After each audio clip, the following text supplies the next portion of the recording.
the workbench. This has dried. I sprayed it with nope, it was Valspar brown. I don't know how good I got it. You know what? Better hose it again. Yeah, let's do it again.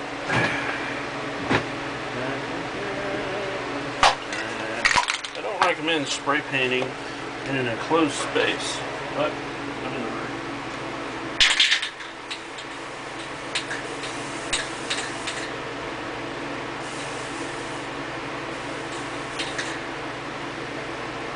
Yeah. Okay. Yeah, that's good for you. But this is the stuff I used. It's just to give it a darker color. Alright, now the other ones, apple barrel and I think it's apple barrel. You can see what it is.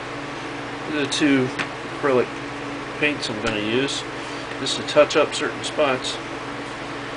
I'm going to go with, where the hell that is. It must be the brown. And all you really want to do is touch up just areas wherever, just to add a little different color to it. Just to give it that little bit of oomph.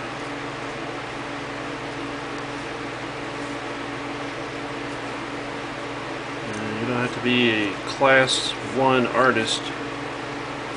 Anybody novice. I'm not a painter. I despise painting, any kind of painting, especially painting at home. I really hate painting. But in this context, it works out good. Just want to touch the spots, you know, add some different colors all over it. Rough spots.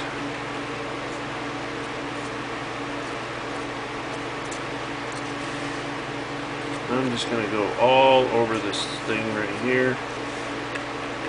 Add that color. I want it to blend in as much as possible where it's not too dark in certain spots. Trying to make it look like, you know, it's been out in the weather for a while.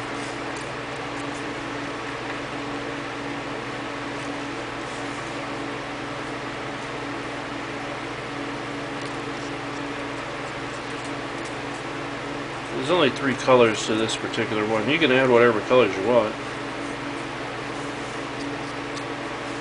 I'm basically experimenting at this point. Let's see how it turns out. Now I'm going to switch to my other one. It's a gray silver color, I'm told. And this is where it gets tricky. Now, if you look, right along the edges is where you want to apply it, like it's been chopped by a shear or recently torched. I like to find the edges and brush the silver gray over the edges so it looks like, you know, it's fresh cut metal.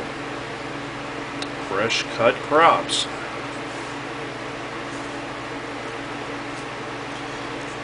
Gives it a, you know, little appearance that it's been recently worked with some sort of nasty hydraulic cutting implement.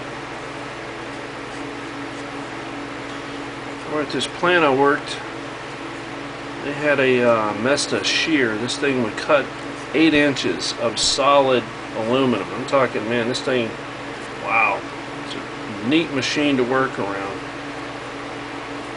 When it cut the slab, an aluminum slab, you could feel the ground shake. I don't know what kind of power they were pushing through that thing, but it was directly bolted up to the motor room, so whatever it was pretty big.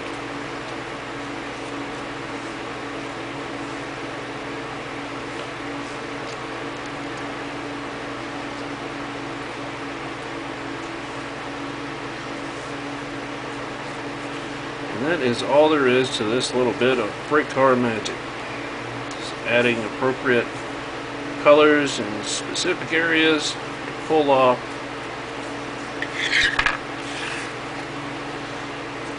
the detail rendering of what I think fresh cut crops, not crops as in crops you eat, but crops as in steel chunks. I don't even think that's the real word they used.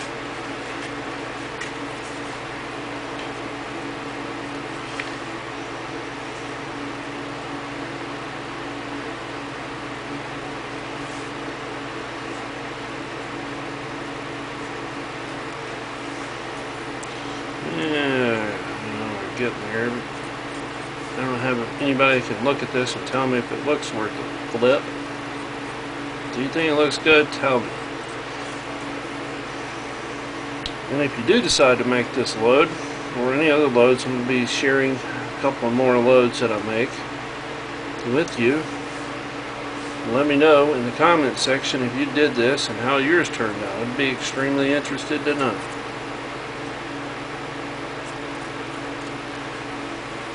I'm going to go with that. This one, I guess a little bit more oriented, but this looks weathered and older. So I'm going to go with this. That's my version of what I think looks weathered and older. So we'll go with that.